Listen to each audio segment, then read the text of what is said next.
Süper bir video ile sizlerleyiz. Hızır Façalılara bir darbe vurdu ve onları taşeron olarak yapmak istedikleri hırsızlık olayını açığa çıkarttı. Hızır bir yandan İlyas'ı kollayacak, bir yandan da Façalıları bitirmeye çalışacak. Bu bölümün kazananı Hızır ve ekibi oldu.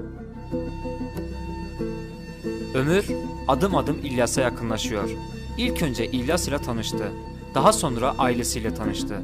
Aslında en büyük planı yapan kişi Ömür. Ömür, İlyas'ın kalbini çalıp abilerine yardım edecek.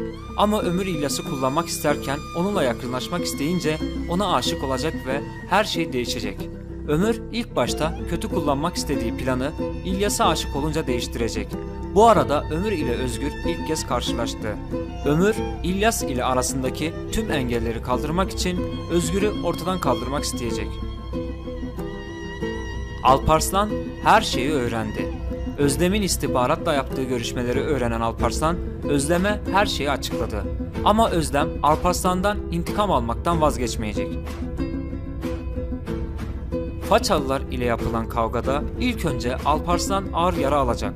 Son yaşanan olaydan sonra Façalılar büyük bir intikam almak isteyecek.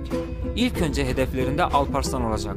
Alparslan'ı tuzağa çekmek isteyen Façalılar Hızır'a büyük bir acı yaşatmak isteyecek. Ünal Kaplan'ın tek hedefi bütün hakimiyeti elinde tutmak. Hızır ve Façalıları karşı karşıya getirerek onların birbirleriyle çatışmasını sağladıktan sonra dışarıdaki tüm işleri kendisi yapacak.